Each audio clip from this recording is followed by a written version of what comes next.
Dando prosseguimento à minha série de grandes técnicos da história do futebol brasileiro e mundial, vou falar hoje de um cara que foi, sem dúvida, um dos maiores técnicos da década de 90 do Brasil e do mundo. 5 vezes campeão brasileiro, campeão paulista por um time pequeno, também por 2 times gigantescos do futebol, e chegou ao futebol espanhol, ao futebol europeu, como técnico do Real Madrid, foi técnico dos Galácticos. Sim, eu estou falando de Vanderlei Luxemburgo da Silva, o Lucha, que foi um dos caras que conseguiu implantar a sua filosofia dentro e fora do Brasil. Realmente, o Pofechô sabia o que fazia.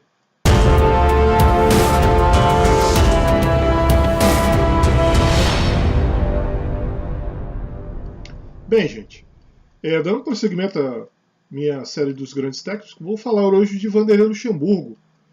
O Luxemburgo, que foi jogador do Flamengo, né, na década de 70, foi reserva do Júnior durante vários anos da vida dele. Depois jogou pelo Internacional de Porto Alegre. O Luxemburgo, para quem não sabe, era lateral esquerdo, apesar de destro, era lateral esquerdo. Um lateral marcador, nota 4, 5 no máximo, para poder passar de ano, um 6 para ele.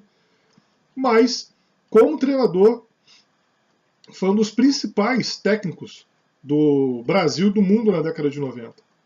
Realmente um técnico que na época era um técnico de intervalo, conseguia consertar o time durante o intervalo e em muitos jogos conseguia dar os seus nós táticos também. O Luxemburgo era considerado na época um dos grandes estrategistas do futebol mundial na década de 90.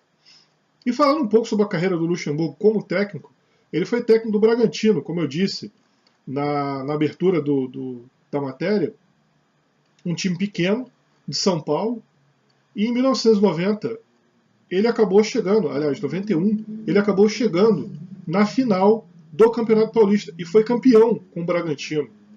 Um time que tinha o Gil Baiano, que tinha o Tiba, tinha o Júnior, enfim. O Mauro Silva, campeão mundial depois, em 94, também fazia parte desse time. Era um grande time que o Bragantino tinha na época. E o Vanderlei Luxemburgo fazia parte desse time. E levou esse time ao título. Chegou na final contra o Novo Horizontino, que na época também era dirigido por um técnico conhecido, que era o Nelson Batista, e foi ele o campeão paulista. No ano seguinte, 92, o Lucha foi para a equipe do Guarani de Campinas, fez um bom trabalho lá, mas a grande virada no jogo do Luxemburgo, posso dizer assim, não foi o título que ele conseguiu pela equipe do Bragantino, e sim ter sido contratado pelo Palmeiras. Porém, a responsabilidade era grande. O Palmeiras havia 16 anos, não ganhava nada. Imagina, 93, 16 anos, desde a década de 70, passou a década de 80 inteira em jejum a equipe verde de Palestra Itália, e o Luxemburgo era o cara que foi contratado para girar esse jogo. Porém, na época, a equipe do Palmeiras tinha uma grande patrocinadora. E essa patrocinadora, que era de uma marca de leite, da Itália, inclusive, acabou trazendo para a equipe do Palmeiras grandes jogadores, como Antônio Carlos, que havia sido campeão da Taça Libertadores da América pelo São Paulo, o Kleber, que também estava jogando no futebol espanhol, foi um bom jogador na equipe do Atlético Mineiro, Kleber zagueiro, zagueiro. O Roberto Carlos, grande revelação do União São João de Araras na época ainda com 20 anos, 19 para 20 anos, o Roberto Carlos tinha. Contratou o Edmundo, que era a grande revelação do Campeonato Carioca, pelo Vasco da Gama. O Evair, já um centroavante consagrado, que jogara no futebol europeu. O Edilson, outra revelação do futebol baiano. O Zinho, que acabara de ser campeão brasileiro pelo Flamengo em 92. Com esse time, mais o Mazinho, que veio também do futebol espanhol, com esse time, o técnico Vanderlei Luxemburgo teve a incumbência de fazer com que tivesse padrão tático. E implantando a sua filosofia, como ele gostava de dizer, o Pofechô, que ele tem, né, um probleminha para falar algumas letras, e o pessoal zoa muito ele em função disso. Mas o professor Vanderlei Luxemburgo acabou fazendo com que aquele time fosse, sim, campeão paulista. E foi esse time do Palmeiras que eu trouxe aqui na prancheta para exemplificar para vocês. Deixa eu chegar para cá, para eu poder aparecer. O time do Palmeiras, na época, jogava com Veloso no gol. Veloso, que agora é comentarista esportivo, né? Trabalha no Band Esporte, se eu não me engano. O Cláudio, lateral direito, que é um lateral que marcava muito bem.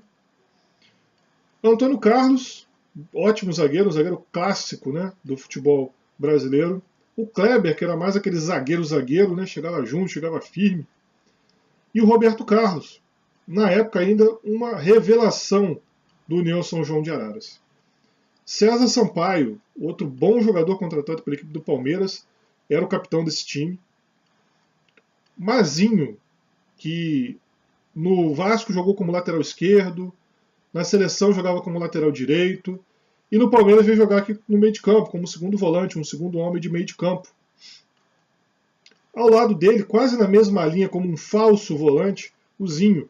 O Zinho, que no Flamengo jogava como ponta esquerda, no time do Palmeiras se encontrou recuado aqui no meio de campo e fez sim história na equipe do Palmeiras. Foi muito bem na época. O Crisan, que agora é assistente técnico do Jorginho, na equipe do Vasco da Gama. O Edilson aqui como meio atacante. E depois vocês vão falar assim, vocês que são mais novos, vão falar assim, mas o Edilson no Corinthians jogava como atacante na seleção brasileira, ele foi convocado para a Copa 2002 como atacante, Carpazano, você está ficando maluco.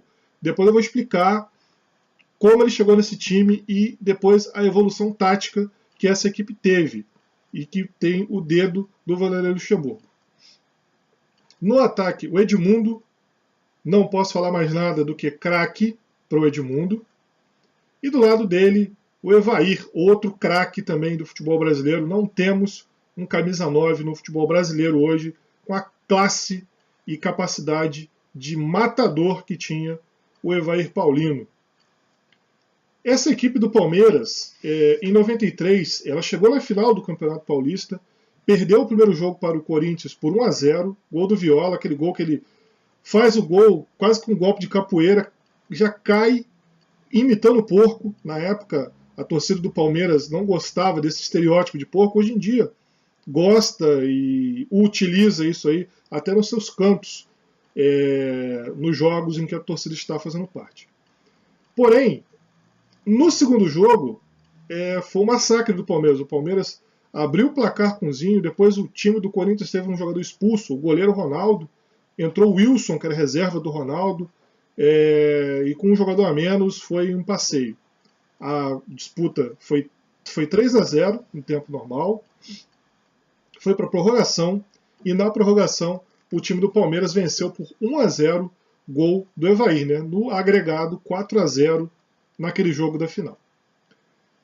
Esse time que jogava com esse tripé aqui na frente aqui de jogadores, o Edilson jogava mais descolado do meio do campo, próximo dos atacantes. Com o tempo, o Luxemburgo foi percebendo que o Evair não era mais aquele atacante de velocidade, não tinha mais aquela velocidade toda. E a presença diária dele era importante, mas o Edmundo tinha essa mesma presença diária e era tão centroavante quanto o Evair. O que fez o Luxemburgo? Puxou o Evair para o meio de campo, já que ele já estava com um pouco menos de velocidade, encostou o Edilson no ataque. Jogava quase que com 3 atacantes. Porém, observe que Edilson e Edmundo jogavam mais à frente. Eles eram os reais atacantes dessa equipe. E o Evair trabalhava por trás. O Evair, quem viu meu vídeo da Hungria de 54, pode comparar sim o Evair com o Idakuti, jogador da Hungria de 54, que o Gustavo Sebes observou a falta de velocidade desse jogador, recuou para o meio de campo e acabou com o Cochise e com o Puskás fazendo um grande ataque. Da mesma forma que esse time do Palmeiras tinha um grande ataque com o Edilson e o Edmundo. Eu me lembro até que eu, na época, 93, 94, eu tinha 12, 13 anos, e eu ficava pensando, mas como é que pode, no esquema, o Edilson ele joga mais centralizado, ele é um meia. Como é que pode ele estar, às vezes, do lado do Zinho, do mesmo lado? É por causa disso daqui, ó. Ele era o atacante. O Evaí recuava para fazer o jogo, para armar o jogo. Estava aqui na frente? Estava. Estava fazendo gols? Sim. Mas tinha incumbência também de recuar e fazer essa armação. Vanderlei Luxemburgo depois foi campeão brasileiro pela equipe do Corinthians, pela equipe do Santos também, pelo próprio time do Palmeiras, 2 vezes campeão, mas marcou mesmo sua passagem pelo Real Madrid, onde ele não foi muito bem compreendido pelos jogadores, né, porque o Vanderlei gosta muito de treinar e os jogadores da Europa não gostam muito, e principalmente faltou-lhe a experiência de ter chegado num clube menor lá na Europa e depois sim tendo a sua ascensão a um clube maior. Mesmo assim, o Luxemburgo escreveu sim a sua história no futebol brasileiro e mundial. Hoje, ele é um técnico um tanto quanto desatualizado, está passando perrengue, né, ou passou perrengue na segunda divisão do futebol chinês e acabou sendo demitido. Na última semana, ele, que tinha lá no seu time, que eu não vou me lembrar o nome, o Jadson também, o Luiz Fabiano, e o Giovânio, aquele mesmo ponteiro direito que jogou no Santos, aquele canhotinho que jogou no Santos no ano passado, acabou naufragando e não tendo nem o acesso e muito menos o seu emprego. Porém, não ficou de mãos abanando, não. Só a rescisão contratual do Pô Fechou são quase 30 milhões de doletas.